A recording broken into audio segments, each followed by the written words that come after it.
All right, so today we're going to talk about a bit of an obscure system of our bodies that we don't really talk about much, but it's an extremely important system, and that's the lymphatic system. And the lymphatic system is related to lymph nodes, right? Which probably, if you've been sick, you've noticed that you might have had some swelling in your throat, for example, and that's due to your lymph nodes swelling. Pause the video here and have a go at these 3 quick questions, and we'll talk about them together in class. Alright, so in the study design, we're still in this responding to antigen section, but we have to talk about specifically the role of this lymphatic system in the immune response, including the role of what we call the secondary lymphoid tissue.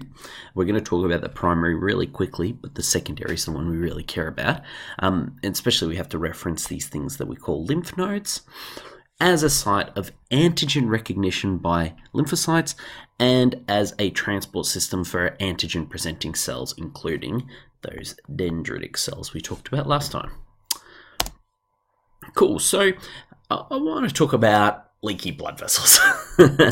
So in normal circumstances, your capillaries, which are your tiniest blood vessels, are actually constantly leaking.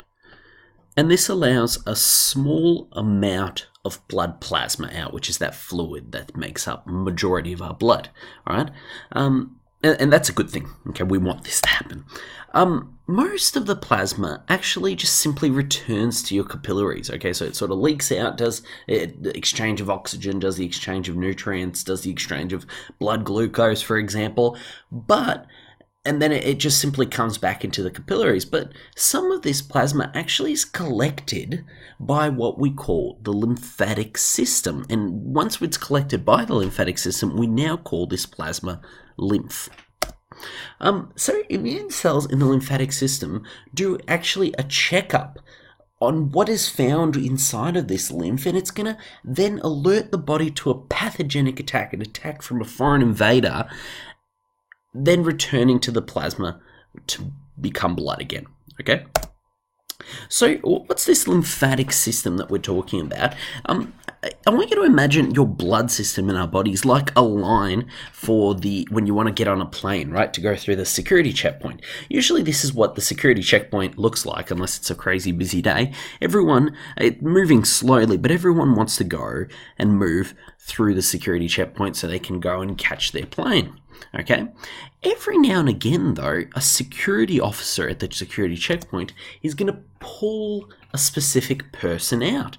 So maybe they'll put this tiny little kid, all right, and they might pull him out to run something like this, like a drug test or a bomb test or a weapon test or something, all right.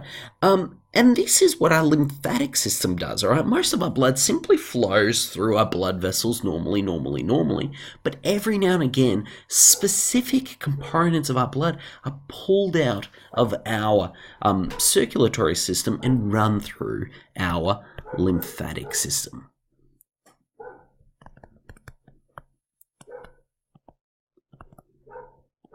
Okay. So let's talk about the specific roles of the lymphatic system. So this is a lymphatic system here. So if you can see here in the middle, we've got a circulatory system. The heart's in the middle here.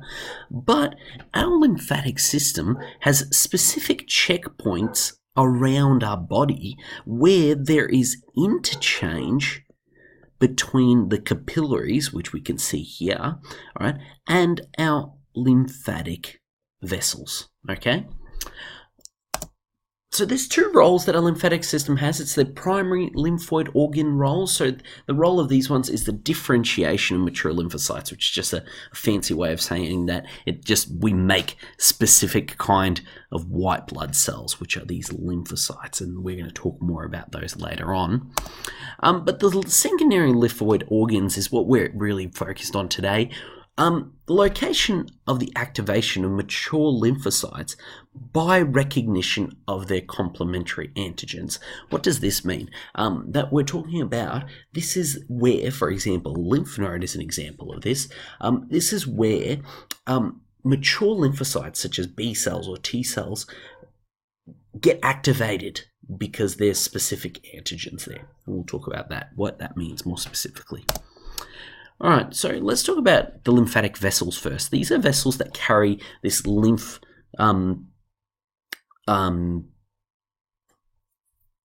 fluid through your body, okay? And it's very similar to veins in that it also has this valve system, which just makes sure that the lymph always moves in the same direction. Okay, you don't have to know too much about lymphatic vessel, just know it's there and it works like this.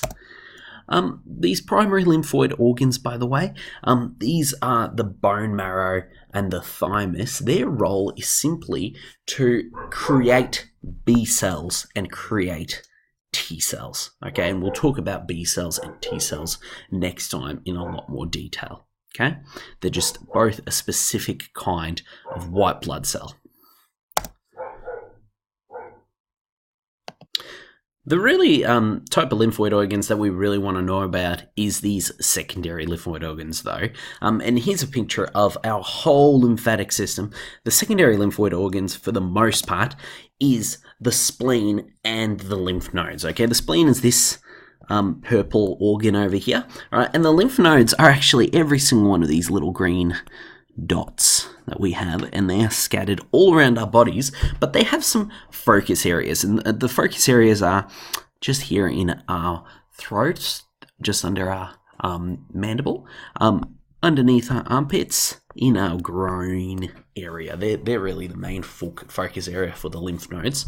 All right, and what these secondary lymphoid organs do is they act as a filtration system of the blood. And the lymph that passes through is cleared of viruses, bacteria, and any old blood cells. How this happens is we have macrophages and dendritic cells, which are present in extremely high concentration inside of lymph nodes, for example. And what they do is they actually capture the pathogens and present their antigens to more specific lymphatic cells, which are the B and the T cells. All right, let's talk about the journey of a dendritic cell or a macrophage, okay?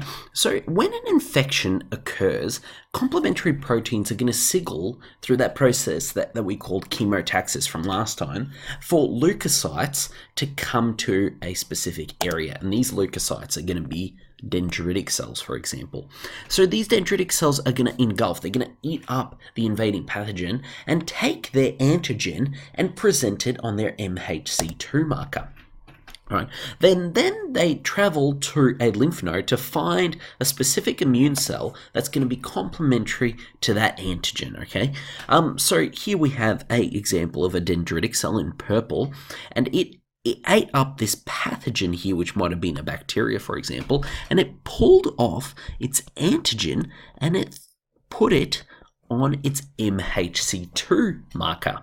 All right, so it's then going to go via the lymphatic system to a lymph node, for example, where we're going to have heaps and heaps of these, for example, helper T cells, and this helper T cell is going to be activated by this dendritic cell. Why is this so important? Because this is the initiation of what we call the specific immune response. We are now going to be able to fight infections really efficiently and really, really well. Okay? So lymph nodes, when the lymphatic cells are activated by the complementary antigen, this causes a really, really big immune response. And the reason why is because these T cells and B cells, they multiply and multiply and multiply. All right. And that's actually what makes your lymph nodes swell up. Okay. So next time you're getting sick and you feel you have a fat lymph nodes on your throat here. Okay. The reason why that is because your body's doing its job right and it's fighting this infection really, really well, hopefully. All right, and that's the lymphatic system for us. Here's a little diagram of the lymphatic system.